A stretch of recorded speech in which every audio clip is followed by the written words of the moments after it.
মা ওকে ভর্তি করেছিল।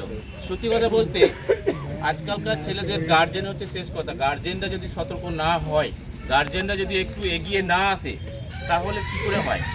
সত্যি কথা, ও মাকে অসংখ্য ধন্যবাদ জানাই যে ওকে আমাদের একাডেমিতে অ্যাডমিশন করিয়েছিল বা এই লাইনে ওকে নিয়ে এসেছিল। মায়ের জন্য হাততালি হোক একবার।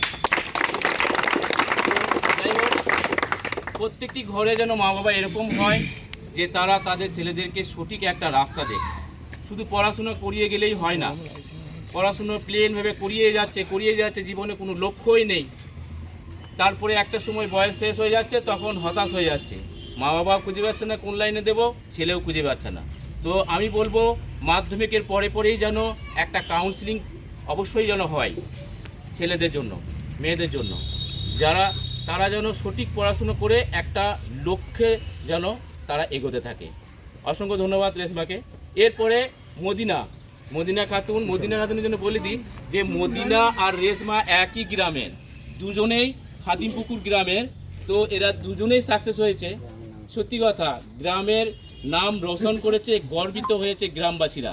সত্যি কথা। তো রেশমাও এদের সাথে সাথে ও চরম পরিশ্রম করেছে। আজকে যে ফল, সেই ফল আজকে ও দেখতে পাচ্ছে চরম পরিশ্রমের জন্য। সত্যি কথা বলতে এরা যে পরিশ্রম করেছে তার তুলনায় হয়তো একটুখানি কম হতে পারে, কিন্তু অনুপ্রাণিত হয়ে ও ছেড়ে দেয়নি, ও লেগেছিল। ও দেখেছে এরা যে ফেলিওর হয়েছে, ফেলিওর দেখে যে গুটিয়ে ফেলেছে সেটা করেনি। ও ফেলিওর দেখেও ও আরও ইন্সপিরেশন হয়েছে এবং আরও ও চেষ্টা করেছে, এগিয়ে গেছে, আজকে ও সাফল্য পেয়েছে। তো রেশমা মদিনা, এই সম্বন্ধে দু এক কথা বলো তুমি তোমার সাকসেসের জন্য।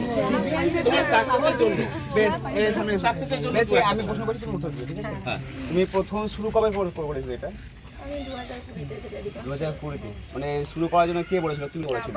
ওকে প্রথম আমি বলেছিলাম, যখন রেশমার সঙ্গে প্রত্যাশার একটা ব্লাড ডোনেশন ক্যাম্পে ছিল, তখন বলছিলাম তুই অ্যাপ্লিকেশন কেন করিস না। কত বছর ছিল তুমি এদিকে? 20 থেকে 20 থেকে আছো। কটা পরীক্ষা দিয়েছো? প্রথম লেডি কনস্টেবল দিয়েছিলাম 20 তে, দিয়ে 22 এ আবার কেপি দিয়েছিলাম, দিয়ে আবার ওগুলো তো হয়নি না 23 এর এটা তোমার থার্ড অ্যাটেম্প। আচ্ছা, এবার এই যে তুমি চাকরি পেলে, তোমার গ্রামের অবস্থা মানে লোকে যে মানে লোকজনদের মনোভাব কেমন? সবাই খুব খুশি হয়েছে। বাইরের লোক খুব খুশি, তুমি নিজে খুশি তো? হ্যাঁ। ঠিক আছে।